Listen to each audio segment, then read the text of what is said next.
What's up everybody, D-Man back. Welcome to a brand new video, and today we are going to be doing another Godzilla Kong The New Empire news roundup.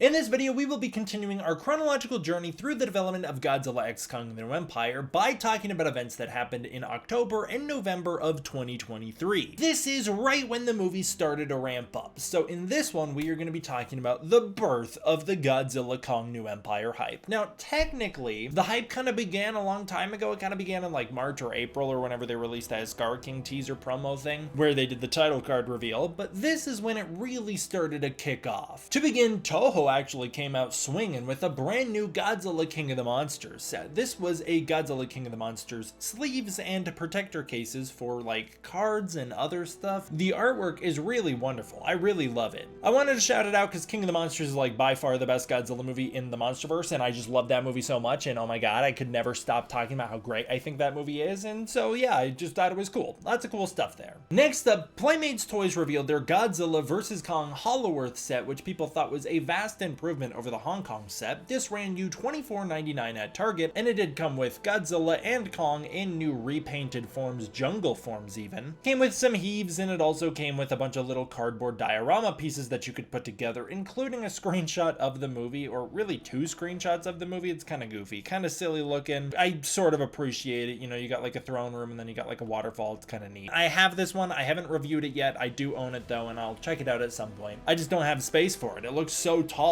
That's another thing that I think is really cool about it though, is how big this one was. This is a cool one. I love that Playmates has started to do those. Talk about people who came out swinging. The new king on the block, Hiya, came out and revealed their Godzilla 2014 model and their female Muto from 2014. And oh my god, I cannot believe I missed the female Muto. I'm sure I could still buy it, but oh man, I missed the initial release. I'm pretty positive. These are wonderful. Hiya has really made a name for themselves as the new Godzilla go-to figure brand, and it's awesome. 55 bucks for these things is a little expensive, and they do rack up rather quick, which is why I didn't get them, because if you start collecting those things, that's a whole rabbit hole and they are expensive, so I didn't ever get one, but man, they look amazing. They also revealed the Kong 2017. That's the one that I really can't believe I didn't get. He looks awesome. I love the angry face. I love that he comes with the tree weapon. That is so freaking cool. They've done a really great job capturing the likeness of Kong. It's not perfect, which is maybe why I didn't rush to grab this one. That is my favorite Kong design of all time. I love the 2017 Kong, and it's not a perfect likeness, unlike the new one, which we'll be talking about in a long time, the Godzilla Kong New Empire 2024 Kong that they're doing. When I saw that thing, I literally dropped everything and pre-ordered it on the spot. It looks so accurate.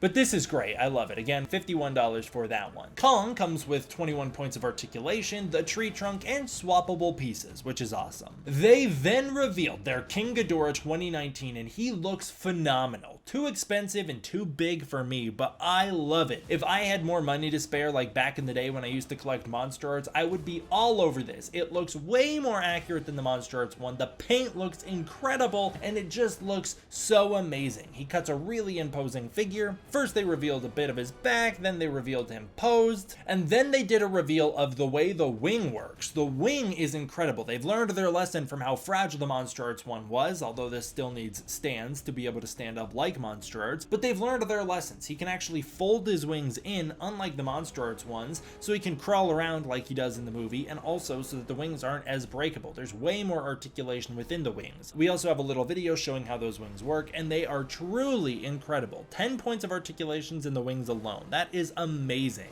Oh, if I had more money, that thing would be mine. There was a 1 to 4 player Whacker Godzilla vs Kong Smasher cabinet game released by Eunice. I don't know what it is, but I like that they're wearing Thor's chest plate on their chests. I think it's like whack-a-mole, where you're trying to press the buttons that light up, and presumably you can find this in arcades and stuff. Godzilla vs Superman's fight was teased in the Justice League vs Godzilla vs Kong issue 2. They then revealed some panels of that fight scene showing off Superman punching Godzilla and then getting swatted through through a building, and then finally revealing all the Titans coming into that crossover. So you had Scylla, Camazotz, Behemoth, Godzilla, and of course Kong, and then they revealed Camazotz attacking Gotham City as a teaser for issue 2. I've actually reviewed all the issues of the Justice League vs. Godzilla vs. Kong in a YouTube short series that I did a couple months ago, and it was a great series. I had so much fun with it. Additionally, issue 1 finally released with all of the covers officially revealed, and there are so many incredible ones. There were 9 covers in total. Godzilla X Kong the Hunted's Kickstarter was revealed. This was of course the tie-in comic to Godzilla Kong the New Empire. I really like the Kickstarter exclusive cover. It's pretty awesome. And they also announced the MonsterVerse Declassified graphic novel, which is a collection of anthology graphic novel stories. It's still not out, but there's going to be a couple of those, and they feature characters like Behemoth and Scylla and Doug. And they're going to be little one-off stories that are supposedly canon, but the MonsterVerse comics really are never canon. They just tell us that so that we'll buy them. And I know that